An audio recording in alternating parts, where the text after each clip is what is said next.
Hey, this is Charles with Rocky Mountain ATV MC. Today I'm going to show you how to check and adjust the valve clearance on Polaris RZR 900cc and 1000cc models, model years 2014 and newer.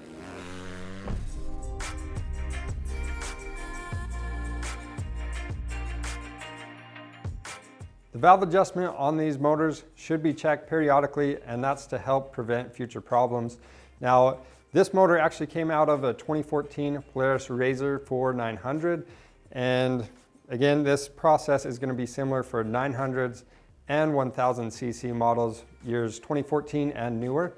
So on this, Polaris recommends doing this valve clearance check at 200 hours or 2,000 miles, whichever comes first. So on this, if these valves start getting tight, what's going to happen? This engine's going to be a little bit hard to start, and then you might notice a little bit of power loss too. So if these things go unchecked, eventually it can lead to bigger problems. Now, we're going to go ahead and show you how to get this done, but make sure you refer to your model specific service manual, and that way you have all the specific specs that go specifically to your model. So let's go ahead and jump into this and get it done. To do this job, we'll need some common hand tools. Now, specific things I want to point out is that we have an inch-pound torque wrench and a foot-pound torque wrench, assembly lube, some Loctite, some mechanics wire or safety wire. We also have a 21 millimeter open-end wrench. You also need some feeler gauges. These ones are from Tusk. And we have a cylinder holder and cam timing plate. Now for parts, depending on the condition of your valve cover gasket, you may or may not want to replace that. And same thing with these grommets that go around the bolts that hold the valve cover down. For the cam chain tensioner, we're going to use a new sealing washer right there. And then depending on what readings you get when you check the clearances, you may or may not need these tappets, and we'll talk a little bit more about these in a second. But you'll also want some rubber gloves, safety glasses, and some rags. The other parts we might need are these tappets. Now, it really depends what measurements we find when we go to check these clearances, but these are a unique design. These are normally called buckets, a bucket and shim style, and usually you'll have a separate shim that goes underneath the bucket, but these are a one-piece design, and they actually have a number that's laser etched right in there. This is a 498, so that's going to be 4.98 millimeters. And for some reason, if you can't read that number, you can get a micrometer on there and measure this overall thickness. Now, if you need any of these parts, they're available on our website. These are just going to be under the OEM diagrams. The first thing we need to do to get these valves adjusted is gain access to the valve cover. If your machine is a 1000, you'll simply need to remove the seat that's covering up your battery, disconnect the negative battery cable, and then you'll remove the access panel at the rear of the machine. After that, you'll remove the 8 screws that are holding your clutch cover on, and then remove your spark plug boots and your spark plugs. If your machine is a 900, you're going to need to remove a lot more to gain access to the valve cover, and you'll start by removing your seats and the service panel.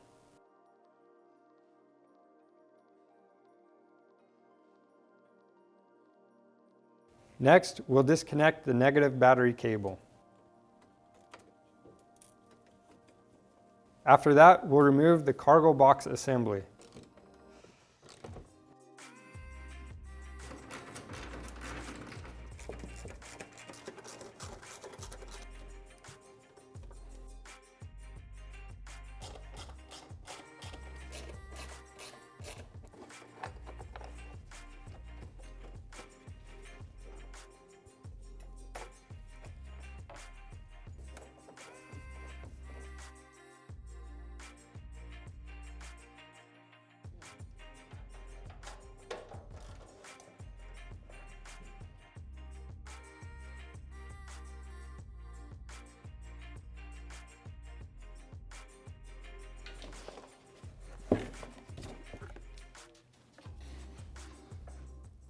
Remove both screws that mount the airbox to the upper frame cross member.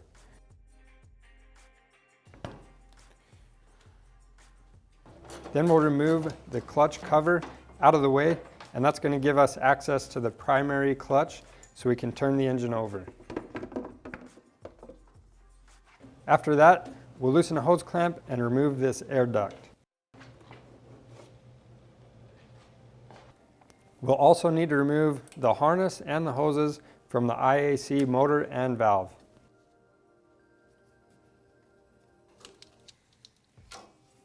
Remove the tie straps that hold the harness to the rear cross member. Then we'll loosen up and remove the screw that retains the throttle cable to the IAC valve. Disconnect the fuel injection harness leads. At this point, we can now remove the spark plug wires from the engine. Then we'll remove this push rivet that retains the heat shield to the cross frame member, and then we're going to remove the bolts and the cross frame member.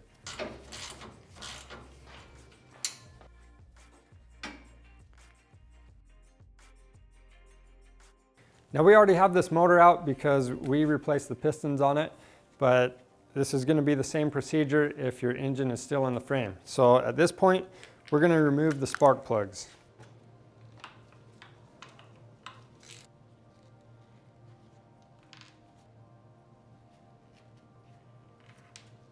After that, we have 4 valve cover bolts. We'll go ahead and remove them.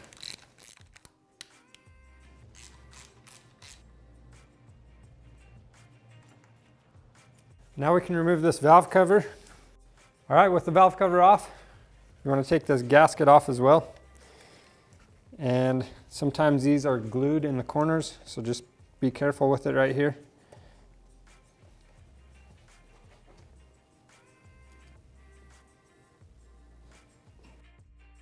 All right, to check our valve clearance, Polaris wants us to have these cam lobes facing directly away from the valve tappets, which means we're only going to be able to do 1 pair of lobes or valves at the same time.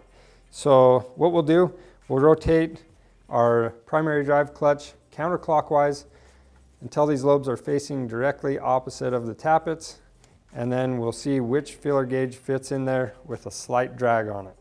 So these valves right here, these are the intake on the PTO side. So we're going to make note of that and write down the clearance we read. And the spec on these ones, the intakes are 6/1000ths of an inch plus or minus 2/1000ths. So these ones were right at 5/1000ths of an inch, so that is within spec. All right, so now that we've written that measurement down, we'll go ahead and move on. These lobes that are on the exhaust cam on the magneto side are pointing straight up right now, so we're going to measure those as well. So spec on those is 12/1000ths of an inch plus or minus 2/1000ths. So I've got one at 12/1000ths, so I'll write that down. And then this outer one is at 10/1000ths, so I'll go ahead and write that down as well. Now I'm going to go ahead and rotate the primary drive clutch again, and I'll get this next set of intakes on the mag side ready to measure. So this measurement right here, we're getting 4/1000ths of an inch.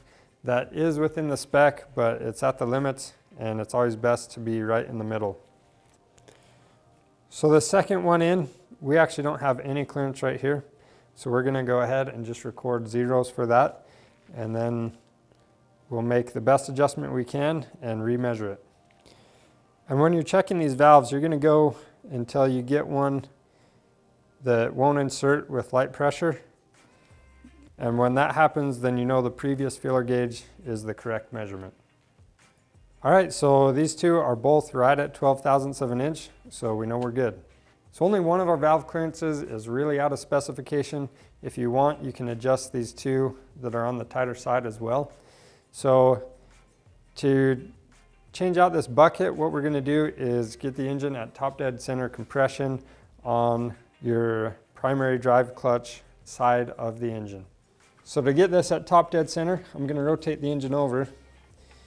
And once I have the exhaust and the intake camshaft lobes facing out, then I know I'm at top dead center. You can verify it with the timing marks on the cam chain sprockets.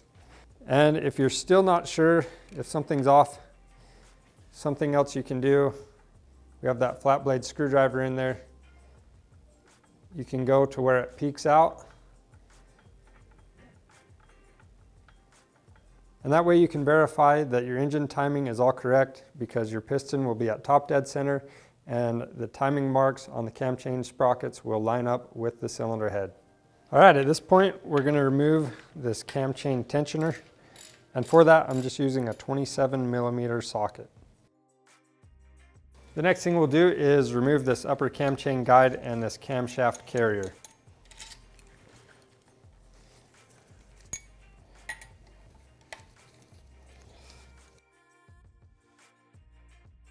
Now we can loosen up these cam sprocket bolts right here that are showing.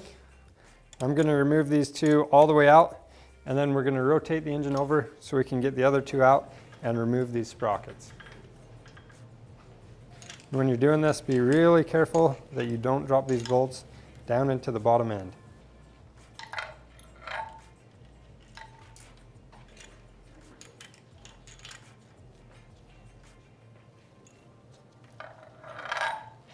And just to help us out a little bit, I'm going to get some of this mechanics wire, and we're going to hang this cam chain once we remove the second sprocket.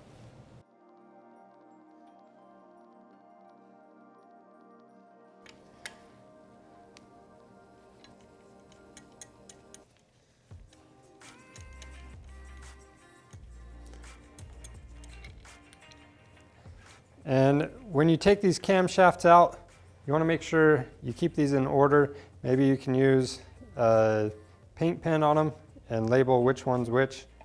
And we'll just be setting everything in order, including these buckets.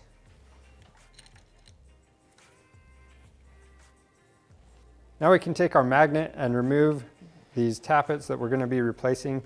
And remember to keep these in order, and that way we can get the new shims back into the correct spots. All right, so I made a chart to keep all of our shims organized and clearances and remember the orders they go. So on this, I've got the intake valve clearances right here on top, the exhaust on the bottom, and then this is starting from the mag side, working over to the PTO side. So the only shims that we actually need to worry about are the ones that are out of adjustment. So for this, it's actually only this shim right here. But just to give you guys some more examples, these ones that are almost out of adjustment, they're right on the edge, we'll go ahead and try to get those centered up towards the middle of the spec. So we took each measurement that we're going to be changing shims on, and we converted them from inches to millimeters. And what we'll do from there, we'll plug the millimeters into our math formula and figure out which tappet we need to order. What we're going to do, we're going to plug in our magneto exhaust side shim that needs adjustment. So we're plugging in A equals 0.25 millimeters. That was our measured clearance, minus the spec, so 0.30 millimeters, and then plus 4.88 millimeters. So the shim on it, it's going to say 488, but that's just 4.88 millimeters. So if we work that out, that comes to A equals minus 0.05 millimeters plus 4.88, and then that's going to come out to 4.83 millimeters. So these tappets or shims, whatever you want to call them, they only come in certain sizes, so you're going to have to round up or round down if it doesn't land right on that shim size. So on this one, we're going to round down to a 482. So now we'll do the same thing for our intake valve that was second in from the mag side. So we've got A equals 0 because we measured no clearance, and then we're minusing the spec, so 0.15 millimeters, and then the shim size in there was 480, so plus 4.80. So we've got minus 0.15 millimeters plus 4.80, and that comes out to 4.65 millimeters. So we're going to run a 465. Now that we have our new shims selected, we're going to install them. And when I do that, I'm just going to put a little bit of assembly lube on the shims. That way they stay lubricated when we start this thing up.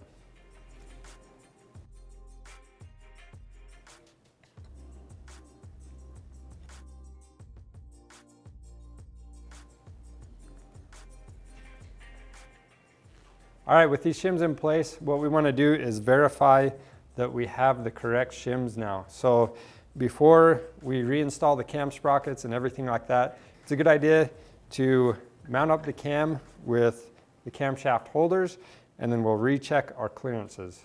And when I install these camshafts, I am putting assembly lube on them, on both the lobes and these journals, and that way, if all the measurements are correct, then we can just continue with reassembly.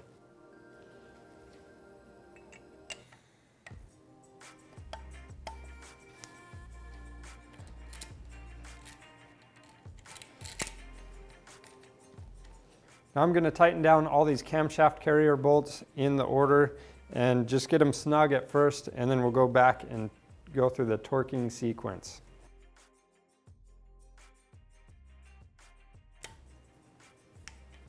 So that's one, this is number 2. This one's number 3. Number 4, 5, number 6, we've got number 7, number 8, number 9, 10, 11, and 12. All right, so to check these clearances now, since we don't have the cam sprockets or cam chain hooked up, what we're going to do is take our 21mm wrench, and the camshaft actually has a spot you can turn it. So this one actually rotates freely. That's a good sign. That means we're not hanging up on any of our valves anymore. So we're going to have these lobes facing up.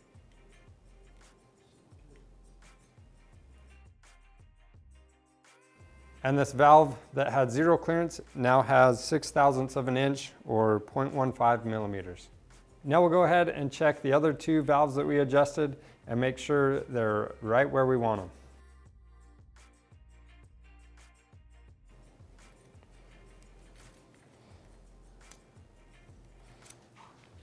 And it looks like we're right on the money now. Now what's nice about how we check these valves just barely is if we still had one of these valves that was out of specification, even after changing the shim size, especially this valve that had 0 clearance, then this is really easy to take all this back off and correct that. Now, if you do run across a valve where you have 0 clearance on it, you want to order a couple of different shim sizes just in case the first one you try doesn't correct the problem. So once you've got that all taken care of, for us, what we're going to do, we're just going to back these 2 cam chain guide bolts back out, and then we're going to install these cam sprockets. At this point, we're going to install our cylinder holding and camshaft timing plate on the back of these camshafts. So this one I can line up without using the wrench, and the intake cam, I'm actually going to have to use the wrench on it. So we'll rotate this to where I need it.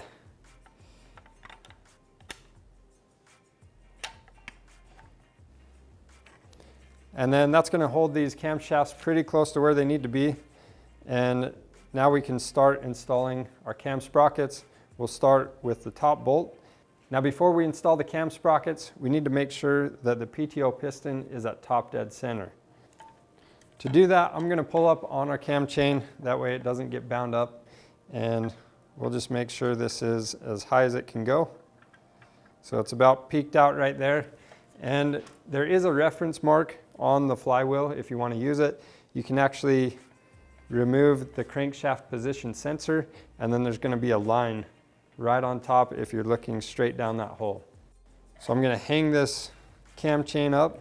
All right, at this point, I'm going to put these cam sprockets on, and for us, we're going to start by installing the exhaust cam sprocket. So what we're going to do, these marks with the E, we're going to put this cam chain on and make sure that these marks are level with the cylinder head. So we'll get rid of our hook. We might have to walk the chain around a little bit.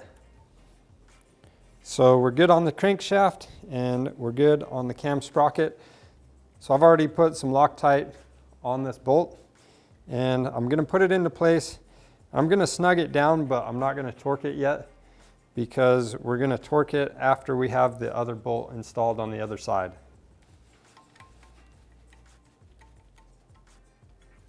Now, same thing with this intake cam sprocket.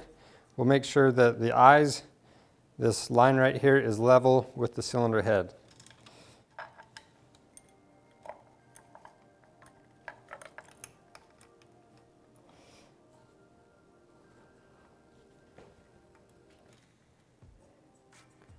So these cam lobes are actually putting a little pressure on these valve springs right now, and it's not lining up that great with the cam sprocket when it's all lined up.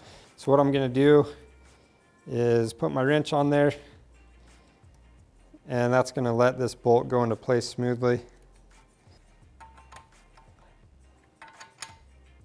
Now I'm going to take the 21mm wrench again, and again I'll take the pressure off this cam holding plate, and then I'm just going to rotate the motor over until we have access to the bolt holes on the other side of these cam sprockets.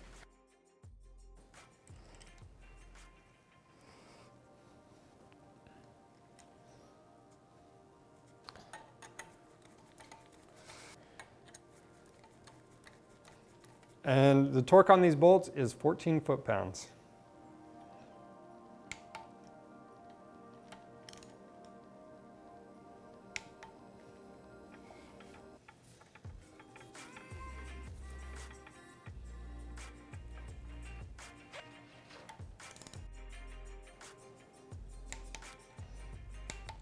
Now we can verify our cam timing.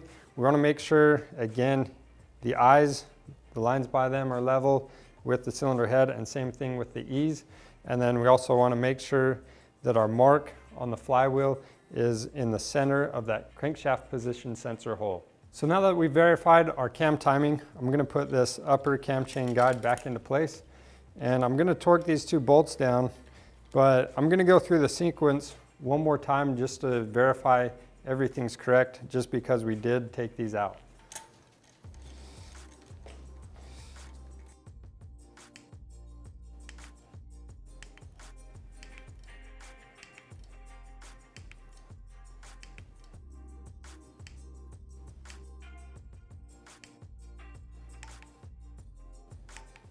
All right, next we'll take our cam chain tensioner. We've got a new sealing washer on it, and we'll install that and torque it to 29.5 foot-pounds.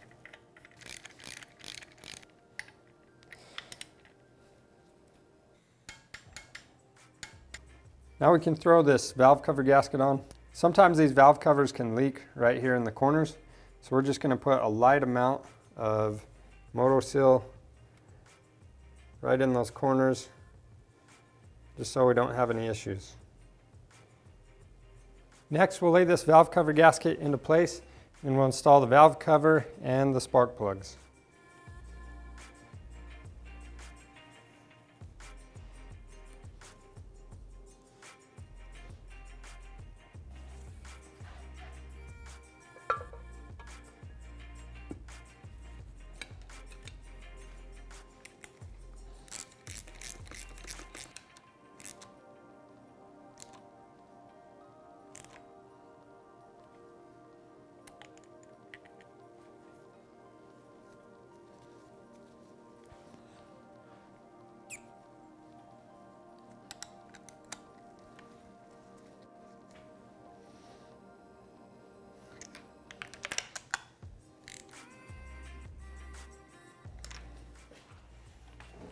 Next, I'm going to take the crankshaft position sensor, and I'll drop this down into place. Make sure that O-ring is in good condition, and we'll tighten this bolt down. And that's all there is to checking and adjusting the valve clearance for your RZR 900 or 1000 model. Now, if you need any parts, check out our website. We have a lot of different things on there, including some of the special tools.